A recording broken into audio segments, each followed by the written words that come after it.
What's going on, everybody? This is Superstar O here, and thank you once again for tuning in as usual. This is the Q&A, music producer Q&A for the month of September. I did one last month, and everybody seemed to like it, and I said I'd do one either like every couple weeks or every month, so I decided to do one once a month. So let's go ahead and jump into the Q&A for the month of September. Superstar. Alright, so before we jump in here, I'm going to let you guys know the lights look different colors because I have my LI-FX light bulbs on. I figured I just kind of want to shoot this and make the lighting a little bit different just to see how it turns out, just for something a little different. And I know everybody's going to be asking in the comments, what are they, what is this, how you getting the colors? People ask all the time on Snapchat. They're just called LI-FX bulbs. I got mine from Best Buy. You can get them from wherever. They come on like a little app. You can control everything on the app on your phone, like the colors. They can change colors slowly. They can flash. They can strobe. Do all types of crazy stuff. So if you want to look into those, I've already got you covered. I've already answered your question. I already know how y'all think, and I got you covered. All right, so I've got 5 questions, just like last month. I think we did 5, but I got 5. 3 from my Facebook, 2 from my Snapchat. We're just gonna run through what they are, and I'm gonna shout out the person who asked the question, and we're gonna run through them 1 through 5. All right, so first up, we've got a question from Snapchat from somebody named Skrillology Beats, and they said, "What's your biggest placement, and who do you dream of working with in the music industry?" So I would say my biggest placement would probably be Wiz Khalifa's "Pedal to the Metal" song on the Cushion Orange Juice mixtape. As he was known back then, but he wasn't a superstar yet. It was the mixtape, it was the project that really put him to the next level and really helped him blow up. And it was one of my favorite songs I've ever done for anybody. He's also somebody I would want to work more with, and actually he's coming out with an album soon, and I've produced on that as well. But as far as somebody that I haven't produced with, man, I like a challenge. I like to make all types of music too. So I would like to work with people from all that range from Taylor Swift to Yo Gotti, all the way to Justin Bieber. Literally all styles of music, all sounds, it doesn't even matter to me. If good music's being made, I'm down. Question number 2 comes from T.Marston14, and they said, how do you make the choice to actually stay motivated, or how did you make the choice to actually stay motivated to act to music and not give up until you reached your goal? So this I kind of went into this last month about like how I stayed motivated, you know, what pushed me to get into this, the music industry and everything, and online music game, everything.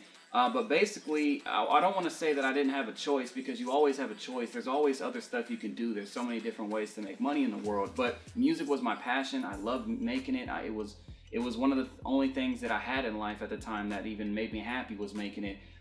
So I knew, and I was paying like little bills, helping my mom pay some bills, helping our bills, paying them, even like little light bills, whatever. So I knew, I just had a feeling if I put my all into it, like every drop, that I'd be able to blow it up into something way bigger than what it was at the time. And here we are today. All right, so the last 3 questions come from my Facebook, my fan Facebook page, and we're gonna go ahead and run through those. The first one is by Wendell Risher Flowers, and they said, when to start making moves with your beats, as in start posting and come out swinging, or build up a stock then come out swinging. So they're basically saying, once you know that you're making bangers, do you just jump out the gate swinging, hey, I'm selling beats, whether it's online, going to studio, whatever it is you're doing, and you're trying to sell them, or do you hold off until you have a portfolio built up and then you jump into it?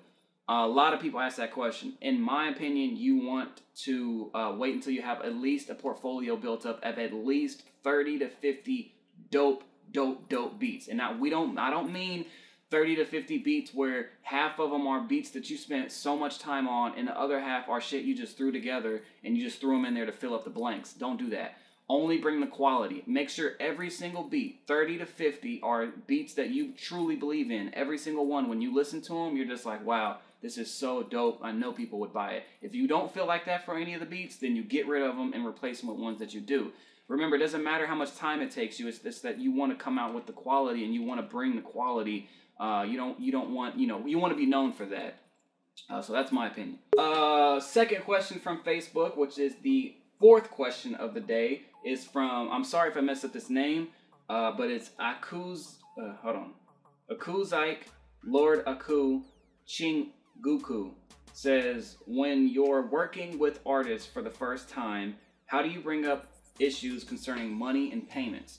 That's a really good question, because when it comes to the music, say you're working with an artist, or you've just now, you know, start talking to them, or you've sent them some beats, or you're in the studio, whatever the case is, you guys are talking. It's hard to bring up the money because you don't want to scare them away. You don't want to seem like a dick. You don't want to seem like that's all you care about. But you got to keep in mind, at the end of the day, you got bills to pay.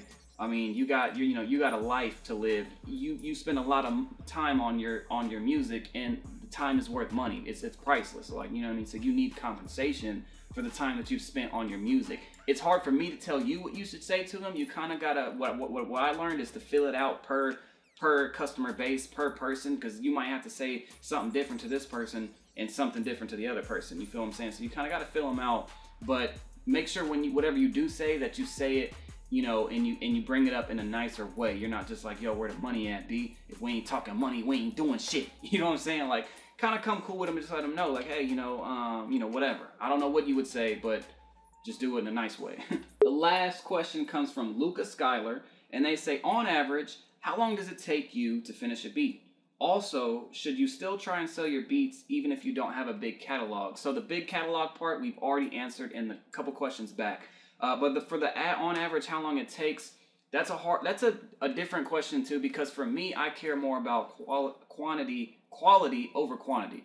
I could bang out a whole bunch of dope beats in like 2 hours, you know what I mean? Like, they could be cool little bopping little tracks, but for me, I'm more of a perfectionist, and I care more about the quality more than the quantity. So I literally spend, usually on average, I'd say 6 to 8 hours. We're talking all instruments, all mixing done, everything done, maybe 6 to 10 hours, let's say.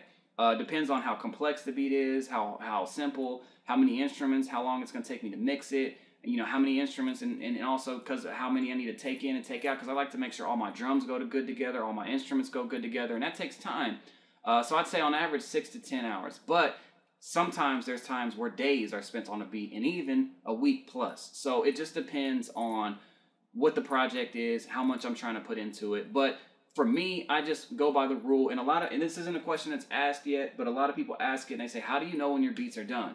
That's a hard thing, like, because if you don't know, then you'll go adding too much shit. You'll just keep adding shit, and it'll just become, you'll turn a good beat into a piece of crap because it's got too much going on. Or you'll have a beat that could have been dope, but you didn't do enough, so now it's whack. So it's hard, but don't focus on that. Just keep on focusing on working, grinding, getting better, enjoying it. Just enjoy it while you do it. While you make music, make sure you're enjoying it. Because if you're not enjoying it, and you're not having fun, that's not how it's to be. Your heart got to be into it, you know? Once you do that, you'll get to a point where you'll know, like, this shit's done, that shit's done, this needs a little more, this needs a little spice, this needs that. You'll just get to that point. Just like a person working on cars, you know, customizing a car knows when, okay, this car has been customized enough, it looks good. Or doing it so much that it looks like a ricer, it just completely destroyed the car. You know what I mean? So it's just something you'll get, just like with anything else. You just got to keep on grinding, keep on working, and you'll get to that point. All right, everybody, thank you for tuning in and watching this month's Q&A video. I will see you guys next month with the next month's Q&A video. If you have any questions that you would like to be in it, please leave a comment below, as I check them often now. And I'll catch you guys next month. Well, I'll catch you before next month, but for the Q&A, I'll catch you guys next month. Grind or die. Peace out.